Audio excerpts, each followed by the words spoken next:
நீங்க 5 வருஷமா ஒரு பொண்ண லவ் பண்ணிட்டு இருக்கீங்க. திடீர்னு ஒரு 18 வயசு ஃபுட்பால் பிளேயர் வந்து அந்த பொண்ணுக்கு மெசேஜ் அனுப்புறாரு. அதோட உங்க ரிலேஷன்ஷிப் முடிஞ்சிச்சுன்னு சொன்னா நம்ப முடியுதா? லமின் யமாலோட கேர்ள் ஃபிரெண்ட் ஐனிஸ் கார்சியா வந்து இப்ப பயங்கர வைரல் ஆயிட்டு இருக்காங்க. அவங்க 5 வருஷமா ஒருத்தர லவ் பண்ணிட்டு இருந்திருக்காங்க. திடீர்னு லமின் யமால் கிட்ட இருந்து ஒரு மெசேஜ் வருது. உடனே அவர பிரேக்கப் பண்ணிட்டு இவரு கூட வந்துட்டாங்க அப்படின்ற மாரி இன்டர்நெட்ல நெறைய ரூமர்ஸ் வந்துட்டு இருக்கு. அவங்க வந்து அதுக்கு மறுப்பு தெரிவிச்சிருக்காங்க. அதெல்லாம் உண்மை கிடையாது. நாங்க ஜஸ்ட் ஃப்ரெண்ட்ஸ் அப்படின்ற மாரி சொல்லியிருக்காங்க. பட் அவங்க அவரோட போஸ்ட்ல வந்து ஐ லவ் யூன்னு போட்ட கமெண்ட்ஸ் எல்லாம் வந்து இப்ப ஸ்கிரீன்ஷாட் எடுத்து போட்டுட்டு இருக்காங்க.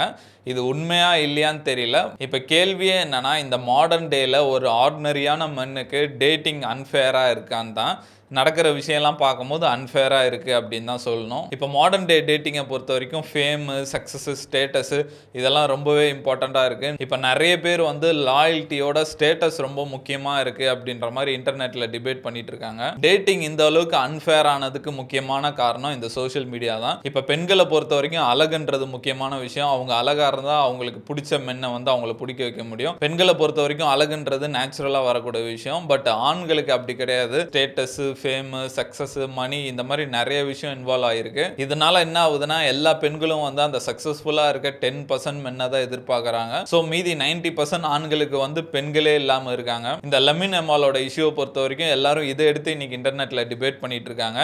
டேட்டிங்ன்றது ஆணுக்கும் பெண்ணுக்கும் ஈக்குவலா இல்லை, ஒரு ஆர்டினரி மென்னுக்கு டேட்டிங்ன்றது ரொம்ப அன்ஃபேரா இருக்கு அப்படின்ற மாதிரி பேசிட்டு இருக்காங்க. இதை பத்தி என்ன நினைக்கிறீங்க? நிஜமாலே மாடர்ன் டே டேட்டிங் மென்னுக்கு அன்ஃபேரா இருக்கா, இல்லை ஒரு ரிலேஷன்ஷிப்பும் டிஃப்ரெண்ட்னு நினைப்பீங்களா? இதை பத்தி உங்க கருத்து என்னன்ட்டு கமெண்ட்ஸ்ல சொல்லுங்க.